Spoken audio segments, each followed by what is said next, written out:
pradžią, jeigu mano YouTube kanalas yra apie vloginimą. Tai tęsiam vlogus. Aš geriu kavą kiekvieną dieną. Ir prieš kokį, nežinau, net arba prieš pusmetį, arba prieš metus pradėjau pirkti pupeles. Ir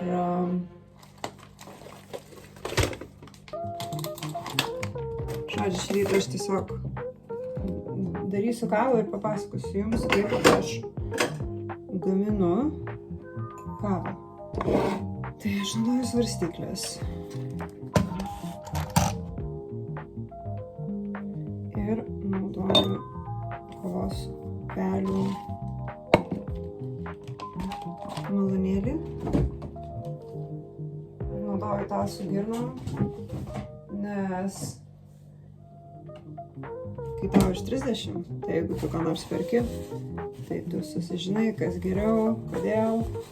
Na, žodžiu, sužinojau, kad metalinės geležtės tiesiog braižko kavos pupeles ir gali paveikti kavos skonį, trumpai tariant. O kitas yra su girnom. Tai girnos yra, kai eina į tarpelius ir jas trina. O su peiliukais tai būtų, kad pjausto, labai greitai smulkina. Tai žodžiu, 13 gramų kavos ir 208 gramai vandens. Ir rytais aš nenoriu, kad mane ištaškytų kofeinas, nes iš tiesų jis ištaško. Ir aš jau to nebesimėgauju. Ir aš tikiuosi, kad man pavyks iš vis atsisakyti kavos. Galiausiai. Tai žodžiu, sakykim, dėsiu 5 gramus pupelių be kofeino. Ir, įdėjau 6. Dai, būkim tikslus. Stiek 6.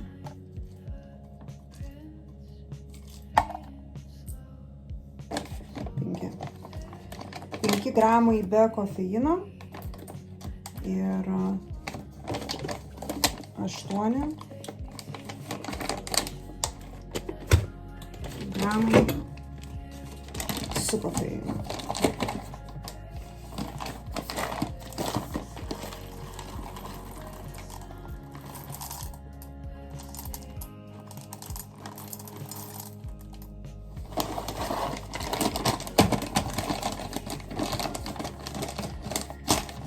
Ir šiandien lyja. Šiandien yra mano gimtadienis. O visas dienas iki tol buvo saulėta. Žinot, kai nesąmonė, kad gali paveikti oras.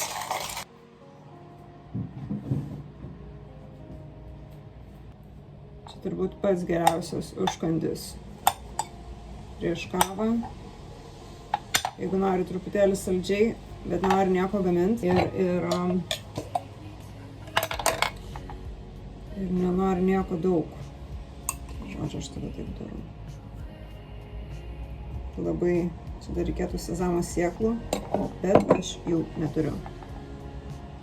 Bet druskos turiu. Žodžiu, supjausit bananą. Biškai uždėti žemės riešutų sviesto ir druskos. Arba kepintų sezamų, šiaip su sezamais labai skaniai gaunasi.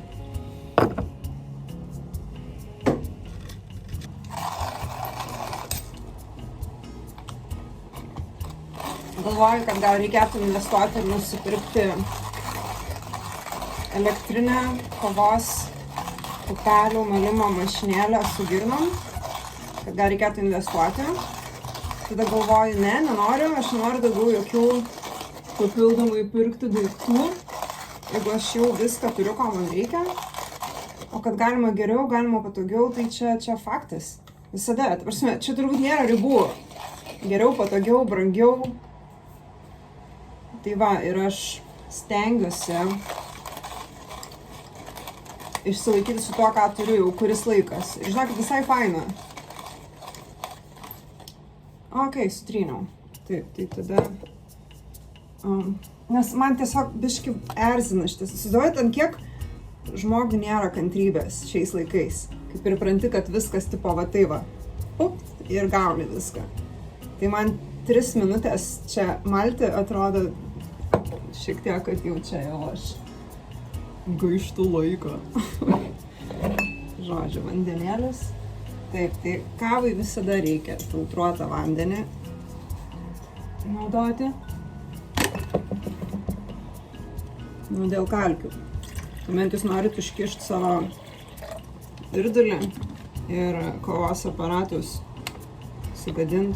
Aišku, ten yra nukalkintai, bet aš manau, kad galima tiesiog iš karto filtruotą vandenį pilt.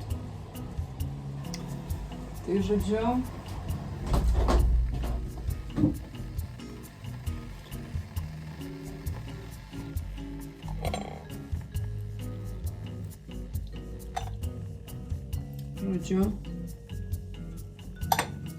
Nu, kaip kaime valgo, tipo. Kaip kaimietė dabar atsipjoviau banano. Tai va. Nenoriu viso banano. Be. Man žinot, tas pusryčių valgymas, tai aš nežinau, ten sako, tipo, taip, aš taip pasidarau puotą rytais. Nu, bet čia gal vyrai, aš nežinau, kažkaip. Man nesinori valgyti rytais, kad prasme. Grynai dabar tą bananą suvalgiau, nes tipo, norėjau dėti pusės banano. Grynai suvalgiau bananą, nes norėjau dėti pusės bananų iš šaldytuvo, o dabar įdėjau kampuką bananų iš šaldytuvo.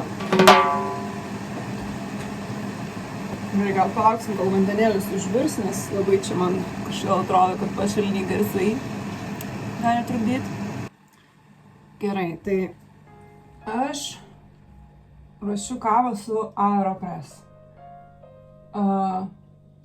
Buvo laikas, kai labai mėgau moka kavinuką, bet tada, kai bendradarbis gaminosi kavą su Aeropress ir aš pamačiau, kaip tai lengva, tai aš kai nusipirkau, tai žinokit, metai ir 3 mėnesiai, kaip aš dabar naudoju šitą plastiko gabalą. Ir žinot, dabar atsirado Aeropress permatomas ir rožinis, tai man šitas toks šlykštus, tipo. Nu, tipo, aš jokios, ant kiek verslas padaro, priverčia tave pirkti naujus daiktus, ta prasme, nes šitas daiktas buvo naujovė. Bet dabar, kai yra permatomas ir kai yra rožinis, tai šitas man toks, tipo. Bet aš vis tiek jį naudoju, nes jis gerai veikia. Tai, žodžiu, mačiau internete tokį kitokį būdą paruošti kavą. Ir aš dabar jį naudoju, nes kažkaip man jis fainas. Darysim aukštyn kojom. Tai žodžiu, 208 gramai vandens, bet aš tiek nepilu. Aš pilu kokius 100.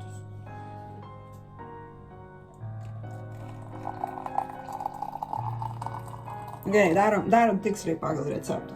208 gramai vandens. Čia ant svarstyklių pasidėjau Aeropress. Ir 208. Man maišosi, kad 204. Nežinau kodėl, bet 208.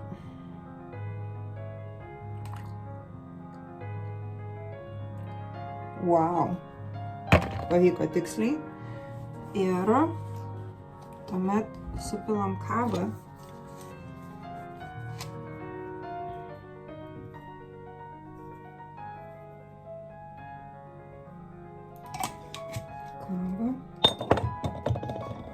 Ir tada reikia išmaišyti. Sako, reikia 15 sekundžių maišyti. 5, 6, 7, 8, 9. 10, 11, 12, 13, 15. Ir tada minutė 40 maždaug. Tai aš užstatau ant 2 ir kai dar ne visai būna atsisukęs šitas mano pagalbininkas, labai mielas, labai geras daiktas. Tai tada reiks apversti. Štai filtrukus aš pati išsikerpu. Aš nusiperku kažkada su akcija tuos tokius filtrus, kur, nežinau kaip vadinasi, bet žinot, kur dedasi ir aš tiesiog jas išsikerpu. Jo. Nes man nepatinka, kad Aeropress filtrai yra balti, nes tai reiškia, kad tai yra balintas popierius. Ir šiaip aš nežinau, gal iš kur reikėtų paguglinti, gal reikėtų net su jais susisiekti ir išduoti šitą paslaptį verslo. Žodžiu, man nepatinka balintas popierius, nes natūraliai popierius nėra baltas. Tai va, tai aš naudoju nebalintus ir pati išsikerpu tuos filtrukus pagal šitą. Galima ir šitą naudot, tipo nededant popierinio filtro, bet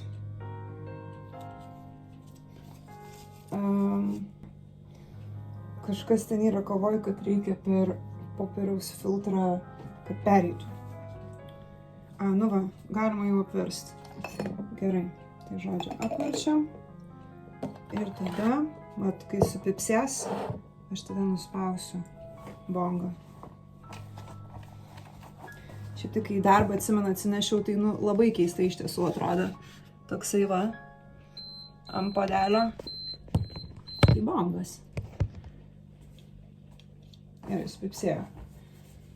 Aš nerūkau bongų, bet rūkiau praeitį ir tiesiog aš juokauju taip. Nors Biblija sako, neturėkit jokių kvailų juokų, bet aš leidžiu savo kartais šmaikščiai pajuokauti. Čia tik laiko klausimas, kaip aš dar juokausiu taip kvailai. Nes šiaip tai visai nebėra juokinga, kas vyksta pasaulyje.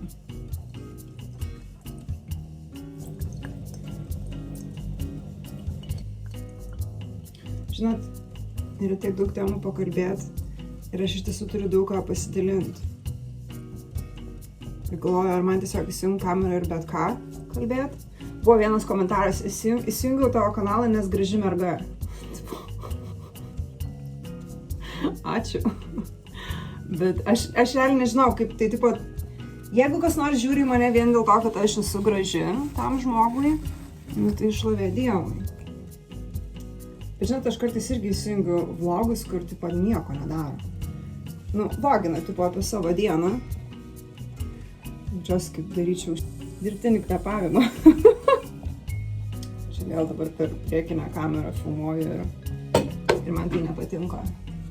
Nes aš matau save. Žodžiu, kitas žingsnis yra pašildyti pieną. Bet, žinot, aš gal dabar išgersiu juodos kavos su rudu cukrum. Ir tada reguliariai eisiu į burnos higieną, kad nesijaudinčiau dėl savo dantų spalvos. Čia jeigu dantis valot tinkamai ryte ir vakare, tai išvis nereikia jaudintis.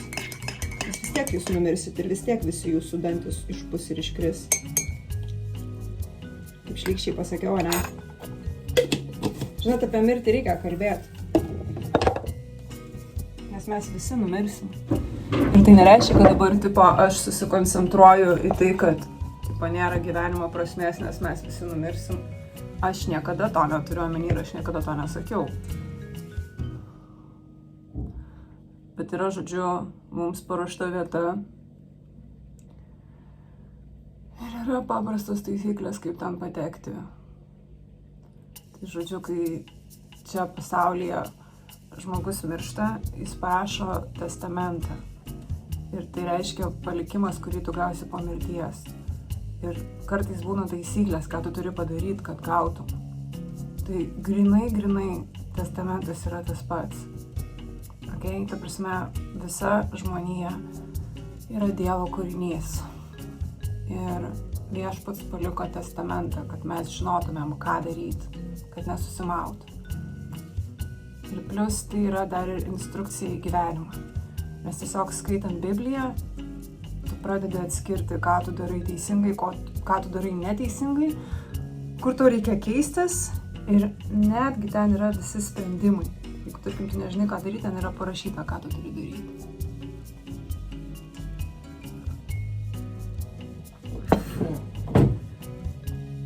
Man juoda kava, aš nežinau, ta prasme, juoda kava, nebent tai yra espresso ir tikrai gerai paruošta ir geros pupelės, nes kai būna ta rūgštė, tai man...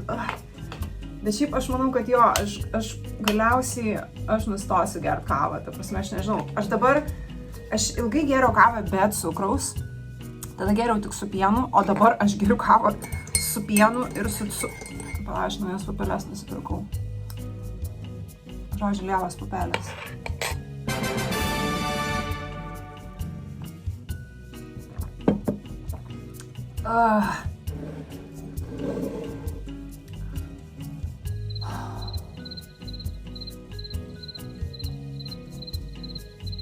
Aš redaguoju video su CapCut ir paskutinius 2 mėnesius aš pirkau prenumeratą.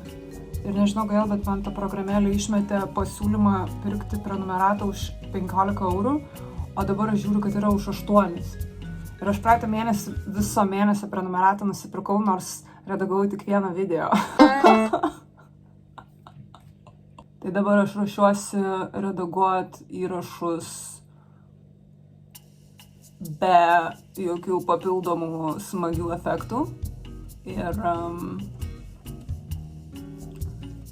nežinau, ar jūs vis dar žiūrėsit. Žodžiu, aš kuriu savo video, nes aš noriu pasidalinti, ką žinau, ką išmokau ir savo patirtim. Ir žinau, kad tai gali būti naudinga, nes man per daug žmonių sako, kad aš išgyvenau labai didelius sunkumus. Pati net nesuprantu, aš nelaikau savo gyvenimo, aš laikau jį, aš jau pasakyti, kad nelaikau savo gyvenimo ypatingu. Mūsų visų gyvenimai yra ypatingi, bet aš nesureikšminu tam tikrų įvykių. Nors iš tiesų aš turėčiau juos sureikšminti. Ir dėl to aš noriu daryti vlogus. Aš tiesiog nežinau, kaip prieiti prie tų visų temų. Galbūt kol kas aš dar bandau užmegzti kontaktą su publika, nes man tai yra įdomu ir svarbu. Bet su tom kalbom tai iš tiesų yra problema. Aš nežinau, ar ta prasme... Pavyzdžiui, YouTube profilyje net aš turiu pažymėti, ar aš esu, iš kokios šalies. Ir aš tada galvoju, tai jeigu aš pažymiu, tarkim, tipo Ameriką, tada tik amerikietiški profiliai ir mato mano video, tai aš, ta prasme, aš net nesiruošiu juos lygiuotis. Aš suprantu, kad gal kažkam gėda už mano kanalą, bet čia jau tavo problema, nes aš nieko gėdingo nedarau.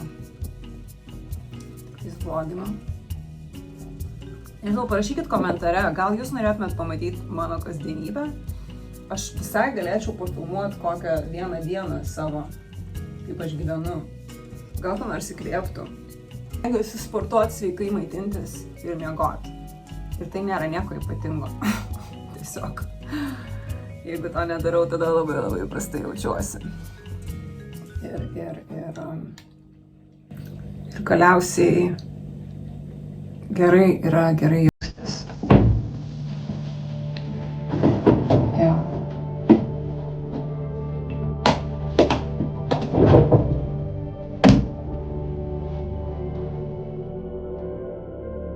Žodžiu, būkite žmonės, kurie siekia pažinimo, nesvarbu kas.